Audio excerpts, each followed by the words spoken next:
With the 90s coming to a close, it was incredibly clear that the world had caught Resident Evil fever, with the first 3 games in the franchise selling over 14 million copies by the turn of the millennium. As I mentioned in my last video, Capcom was well aware of the success of the IP at this point, and had multiple side projects in the works to really cash in on the hype that had been building around the brand. So today, we're taking a look at the first official spin-off of the Resident Evil franchise, Resident Evil Survivor. As I'm sure a lot of you know by now, I normally like to give a brief overview of how each game I cover came to be, but there is genuinely next to no information available about Survivor's development. There are some little bits of information we have, as well as some things that we can safely assume using knowledge of other RE projects around the time, but I'll be sprinkling those in as they come up. So, would the Resident Evil franchise's first venture outside the mainline entries be any good? Well, let's talk about it. And before getting too far into the video, I should mention that this is the 4th in a series of videos where I'm playing and reviewing every game in the Resident Evil franchise. While you don't have to have seen the first few videos in order to enjoy this one, you will be missing a lot of context about my journey with those games if you haven't seen them. So for those of you that want to check those out first, I'll link the full playlist in the description below. But with that out of the way, Resident Evil Survivor is a light gun shooter game developed by Chole and published by Capcom in January of 2000. And yes, you heard me right. This is the first game in the Resident Evil franchise that was developed by a studio other than Capcom. Chole is a very interesting developer, as they have an incredibly long history of developing a large variety of games for various franchises dating all the way back to the early 80s. They're still active in the industry today and still make all sorts of different games, but they've always been very secretive about their internal development process. Very little information is out there about the development process of most of their games, which explains why we know so little about Resident Evil Survivor's development. And speaking of how little we know going into this review, this is also the first time in the series that I've actually never played the game before. So this review will definitely be an interesting one. As far as the plot of Survivor goes, the game takes place a little over a month after the Raccoon City incident seen in RE2 and 3. At the beginning of the game, we see a helicopter crash into the ground. We play as the pilot of this helicopter, who manages to survive the crash, but suffers from severe amnesia because of it. Early on in the game, we learn from other people in the area that our name is Vincent and that we've crashed onto Sheena Island, which just so happens to be home to an Umbrella Corporation headquarters building. And as this is a Resident Evil game, there's also been a T-virus outbreak on the island, meaning we have to fight our way through to survive. Throughout the game, we'll learn more about what was happening on the island before we arrived, as well as more about our own character's past and how we might be connected to Umbrella's work here. But we'll come back to all that in the spoiler section, so for now, let's finally get to talking about the gameplay of Resident Evil Survivor. Like I mentioned earlier, this is a light gun shooter, so the core gameplay loop here revolves around exploring Sheena Island and blasting zombies as we go. The game was designed around the PS1's GunCon accessory, which surely would have made this a blast, but the North American release of the game wasn't compatible with it, thanks to the Columbine shooting having taken place about a year before this game's release. There was a lot of controversy in the West about violence in video games at the time, so for any North American players, including myself, Survivor was simply played as a first-person shooter using the PlayStation controller.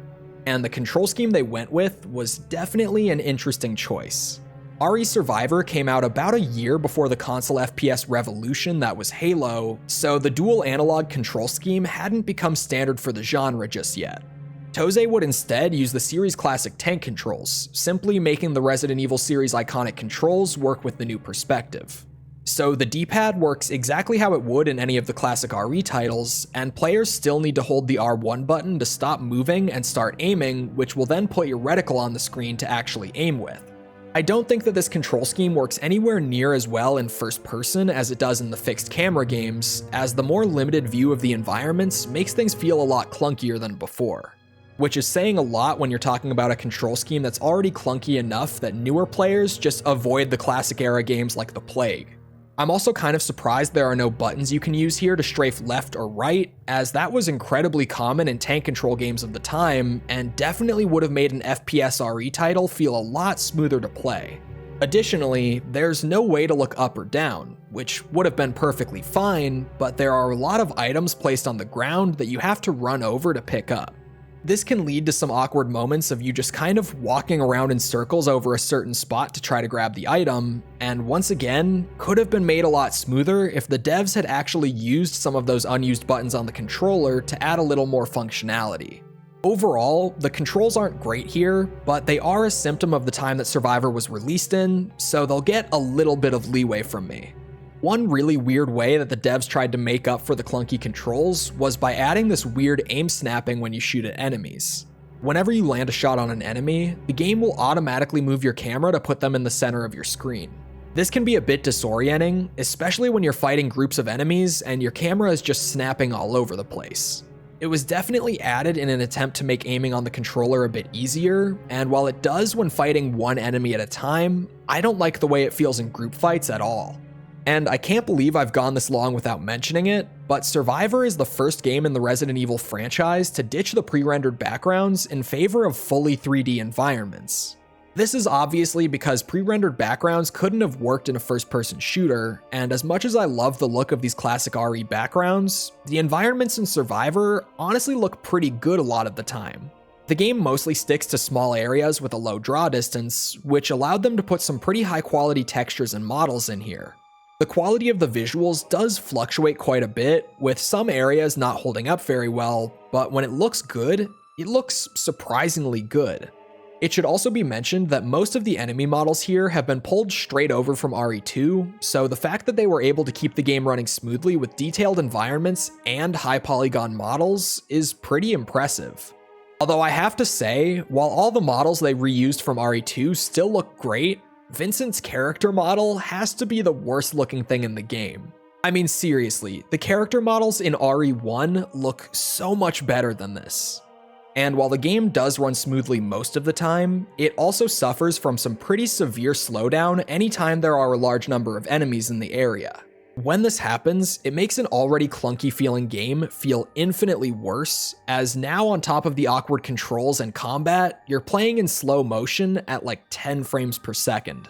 So while it is impressive that the game looks as nice as it does, maybe they could have just reduced the detail in rooms they were going to fill to the brim with enemies to keep the gameplay feeling smooth.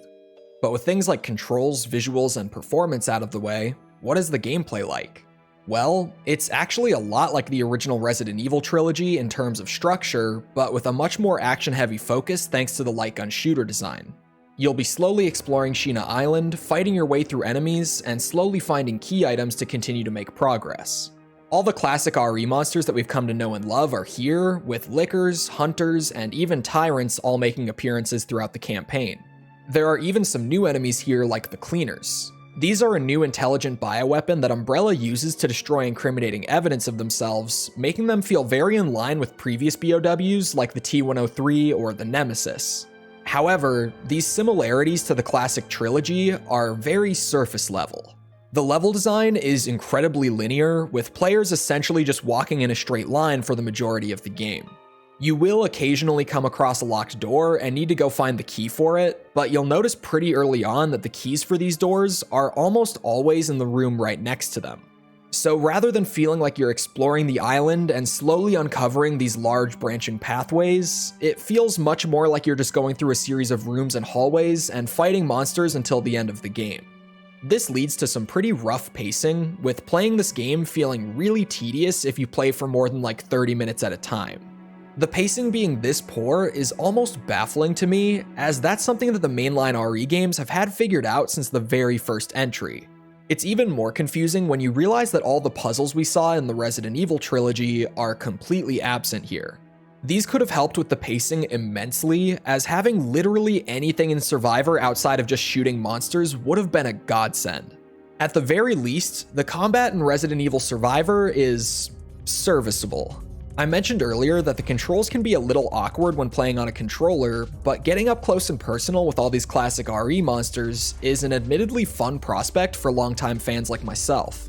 As is standard among the light gun genre, players will start the game with a basic pistol that has infinite ammo. Outside of that, you're able to find stronger weapons throughout the game that have limited ammunition, which can also be found in the environments. And fans of the original trilogy might be surprised to learn that there's no limit on your inventory space here in Survivor. Any items that you come across, you'll be able to carry with you for the rest of the game with no item boxes or inventory management needed. The infinite pistol ammo and lack of a limited inventory definitely fly in the face of classic survival horror design, but that's of course because this isn't a survival horror game. In fact, you could very easily say that this is the first time that the Resident Evil franchise would venture into the action horror genre. And speaking of the inventory, the UI is pretty terrible here. For whatever reason, the developers decided to ditch the simple and clean inventory menus that we saw in the main games in favor of this. It's not terrible, but it's definitely a big downgrade from previous Resident Evil games visually, and navigating it is painfully slow. I mean, seriously, moving through the inventory is so slow that it almost feels like the game is moving in slow motion while using it. And since there's no limit to your inventory space, you might end up scrolling through it for a pretty long time before finding the healing item or the weapon that you're looking for. Like I said, it's not the worst inventory menu I've ever seen, but it definitely could have used some more work. And it's also just strange to have a bad inventory screen like this when you have 3 games of amazing inventories to reference. And while we're talking about things that are the worst in the franchise up to this point, we've got to talk about this damn voice acting. Resident Evil Survivor has easily the worst voice acting in the series at this point, which is a lot when you've got lines like this to compete with. This house is dangerous. There are terrible demons. Ouch! You're wounded. The acting in Survivor doesn't have that same overly campy and cheesy feel of the mainline games. Instead, it just has some of the most stiff and awkward deliveries that I've heard in a very long time. Vincent, you are a murderer. A murderer! A murderer? No. This is me. I am Vincent. It was all my fault. What? Vincent? It's me, your mother. My mother? And before we can get into the story any further, I'm gonna have to drop the spoiler warning on you guys. So if you haven't played Survivor for yourself and you want to avoid having the story spoiled for you, skip to the timestamp on screen. Alright, so with all 4 of those guys gone, I have to say that RE Survivor definitely has the weakest story of the series so far. There are some fun ideas here, but the overall story and the way it's presented to you leaves a lot to be desired. Like I mentioned earlier, the game opens with our helicopter crashing on the outskirts of Sheena Island, and we wake up with a mean case of amnesia. As we start to make our way through the island, multiple locals start to call us Vincent, so we infer that that must be our name. We get some clues dropped early on that the locals don't think very highly of Vincent, with some of them even calling us a murderer. A murderer? As we continue, we find things like a picture of ourselves with the name Vincent written on it, only confirming that we must be him. Throughout the game, you'll come across a ton of notes and documents that are talking about Vincent, and through these, we learn that we were actually the commander of the local branch of Umbrella. We were known by the locals as a cold and ruthless tyrant who takes pleasure in the cruel experiments we perform for the company, as well as things like personally gunning down escaped subjects before they can get away. Vincent struggles to come to terms with all the things that he did before losing his memory, especially when we learn that he released the T-virus on the island intentionally to cover up all the crimes he committed here. Near the end of the game, we reach the island's secret underground lab, because of course it has one, where we learn that Sheena Island is actually where Umbrella created and mass-produced the T-103s, which is a very convenient way of explaining why you've killed like 10 of them at this point in the game and they just keep showing up. This is admittedly a really cool piece of lore to tie Survivor in with the mainline games, but it's almost immediately overshadowed by a major plot twist. We learn from a child shortly after entering the lab that we aren't actually Vincent. Instead, we're a detective named Ark Thompson who was sent to Sheena Island by Leon S. Kennedy to investigate what Umbrella was up to here. In order to gather more information, Ark went around the island impersonating Vincent, which is why all the locals thought that we were actually him. This twist honestly could have been pretty good if it weren't for the fact that we're on a remote island with a small population, and yet people just didn't realize that Ark was an imposter. And also if it wasn't revealed through voice lines like this. That's right. At the request of my friend, Leon S. Kennedy, I came here to investigate. Oh, yes. I remember everything. Just after this reveal, the self-destruct sequence for the facility is suddenly activated, and we have one final escape sequence. During our escape, we run into a new experimental tyrant they were creating here called Hypnos.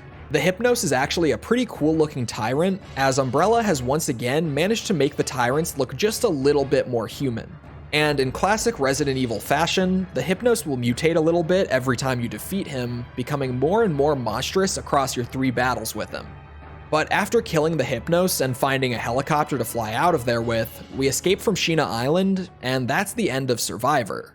Like I said a couple minutes ago, I think Survivor's story does have some fun ideas, but the execution of them, on top of the really short runtime, just leads to a story that feels weak overall. And when I say that Survivor is short, man is it short.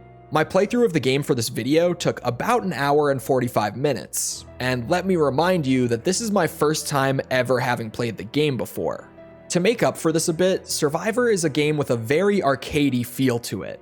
Each playthrough, you actually have a limited number of lives to complete the game with, and in the event that you lose all of your lives, you're actually allowed to save the game to carry your weapons, ammo, and healing items over to your next attempt. You actually can't save your game in the middle of a run, but once you complete the game, you can once again drop a save to carry over all the items you collected into another playthrough. It's definitely an interesting structure, but like I mentioned earlier, the game starts to feel really tedious after like 30 minutes of playtime, so needing to play through the whole thing in one sitting can be pretty boring. So overall, I wasn't a very big fan of Resident Evil Survivor.